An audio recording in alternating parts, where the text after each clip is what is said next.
This is my Potter's Journal for April 11, 2023. While I've been having fun doing all kinds of new slip trailing and making things like salt pigs, I've had an order from the olive tap I've had to rush along. Here's little olive oil, garlic, grater, dipping plates. And the olive pour jugs. These didn't make it into the bisque. And these didn't make it into the glaze. But now let's see what did make it in the kiln today. What's in the kiln today? The first thing we gotta see is the stuff for the olive tap, the olive pour jugs. Oh, and I couldn't be more pleased. You know what? I think this, I slowly evolved this design. So I think this is where the one I like the best.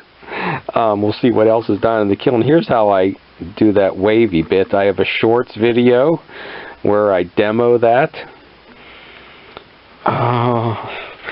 And yeah, I hit each one a little bit differently with the rib. Okay, and yeah, you know where the black slip is, it really isn't darker. I think it's where it bunches up that it shows dark, and then in the grooves it shows bluer. And oh, you know what? That is a correction. The first firing, the glaze was too thick, so I thinned it down a little bit. Plus, if I just dunked this in the glaze and it glug to fill and then poured it out, it was in the glaze too long. So these I dipped from the bottom up to there and from the top up in there, and I just held it in very, very short amount of time. And I need these to be perfect. Okay, and this I wasn't sure about. That actually, I think the place to do the blue is just to there. But I didn't think this glaze worked over the black slip, so I do like to try out. I get bored if I do everything the same. So, and you know what? These are larger. There's some small ones in here, and I was worried about if somebody could get their hand around them, but yeah, that can be done. Plus, I know people manage to get their hand around, okay, a wine bottle without a handle. And if I had to put handles on these things, like we do on mugs, we don't really get paid for the mugs. Okay, and here my Pittsburgh mug is okay, and here it's okay because it ran over, but it completely hides it. Hopefully I won't get any half and halves. And that's standard ceramic snow on brick on the bottom, and there's sea mist on the inside. You know what, that glaze, they're reformulating. So there's been a change in the ingredients, and I'm out of face mugs. But I found this guy laughing in the corner of the studio. I always hold a few on reserve in case, yeah, I don't have enough of the same color, or somebody wants of one color.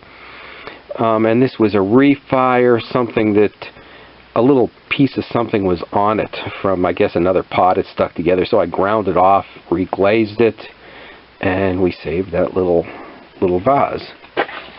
And since I knew I was going to show you this firing, and I know there's fans of the grape glaze from Standard Ceramics, and I like how it comes out when it is over top of,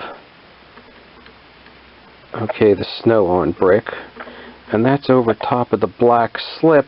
I need to come up with a red slip, an iron slip, rather than the black slip. I think that would work better with this glaze. And maybe it'll work better with the sea mist too. So I will have to come up with a red slip. Actually, since I'm doing more slip decorating now, I'll have to come up with several more slips. Yeah, here we go, the black slip again. Okay, and oh good, I turned some of these sugar things, I need a few honey jars. Mostly they're all garlic jars, but I had a couple that were plain, and I remade lids that's going to be a project. I've got to do dozens, yeah, about 20 or so of those to get me through the year. Okay, and my green glaze, the white slip, always my favorite combination. And I need a layering glaze for my wavy bowls, and this just might have to be the combination. Okay, and I don't know what happened there. Hopefully this is one that I dropped in the slip bucket because it's way too thick. Oh, and I was out of skull shots. So we have a few of these in here with the tulips and heart on the back. And okay, so we'll go down now to the next layer. I had to use a half shelf here. Okay, yeah, I had to use the half shelf because those jars were kind of tall, and a few of my Rooster Hill pottery roosters just combed right through the slip. And this is why we're doing this firing, is for olive oil garlic grater dipping plates for the olive tap. Okay, and you know what? I need to see if these things fit for these jars, because I didn't know if they would or not.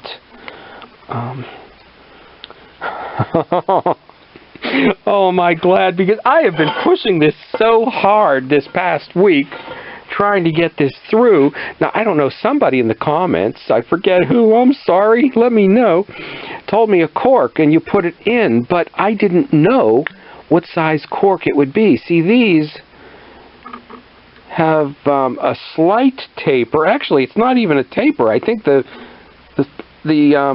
rubber thing going through the center is a cylinder, but there's a taper on these outer things, so it was a bit of a question. But now I know that if, when I'm making them, I sink this cork the entire way in, it shrinks. Wow, this was sunk up to there. I could probably sink it a little further. It's just the right size.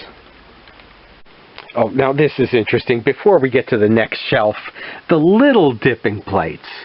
I kept these on stock for half a year, and then just before they were ready to place an order, somebody took a whole dozen to give to friends at a party.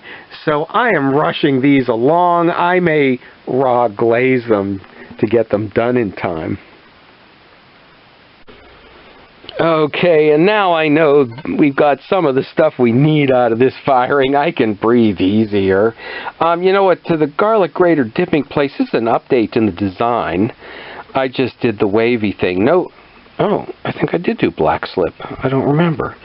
Maybe, and here's something else I do. Nobody else does this, but I put a real light bit of glaze over that.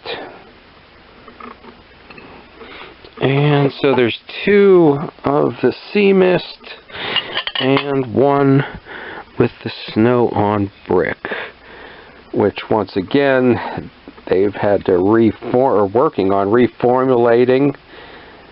So whether it'll still be available in the future, I don't know.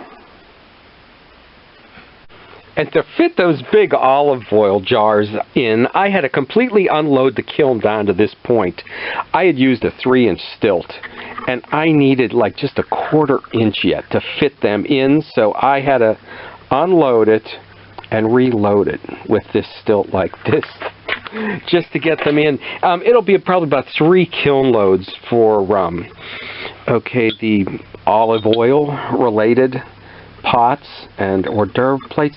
Actually, the shots he actually used, I don't know about with the skulls on, but for toothpick holders, for with and around hors d'oeuvre trays. And these are a little bit bigger, since I do sell them for a bit more because of all the sgraffito work in them, I thought I will make them a little bit bigger than my other shots too. And basically that's what these are, little cheese or hors d'oeuvre plates. The toothpicks go in the center, but yeah, it could be something that you use a small amount of dip and a small amount of something too. Okay, and the combing, different. Oh, I sometimes do it just with the back of the needle, and sometimes multi-lines with that tool that I showed you. And I was having fun with, you know, those pie plates I showed at the beginning, opening of the video. This, I needed them real bad because I'm almost out of pie plates again. But this is the old design of the pie, and the new ones, and there's my rooster, the new ones have a bit of a flared edge. We'll have to take a look at that before we get down into the next layer.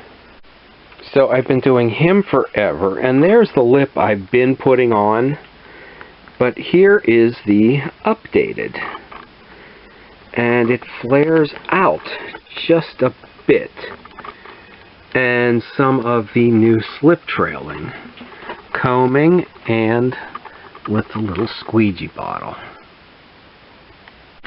Oh, I was hoping there was another shelf in here because I need the stuff, but actually I'm glad there isn't, because if something goes wrong, then it all happens at one time and you can't correct it. So here I did get one where the Pittsburgh almost shows through, and there it's hidden. I don't know, that Glaze never did that for me before.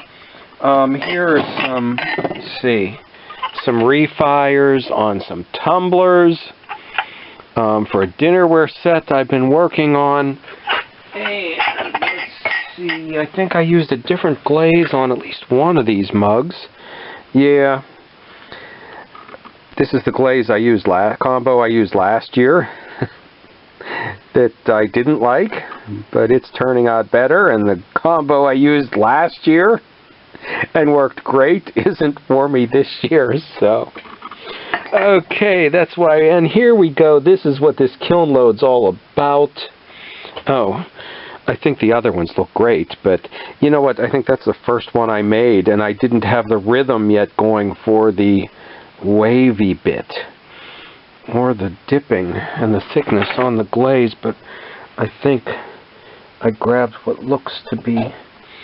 Oh, okay. Yeah, I'll grab the two that I think will be the boringest. Another one that's just the sea mist. But actually, yeah, that's interesting. That's fun. Okay, that's nice. It took a while to...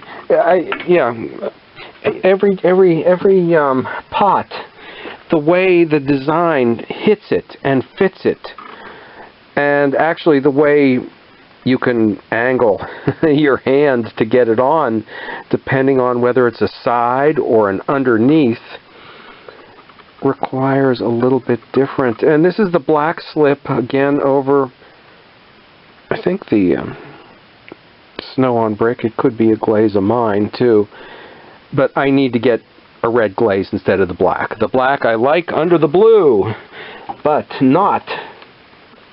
And okay, oh, you know, the ones when I really got the, I save, this is my favorite glaze, so I save till the very end when I know I have a rhythm I like with the wavy bit. And I use my glaze, my favorite glaze on them. Okay.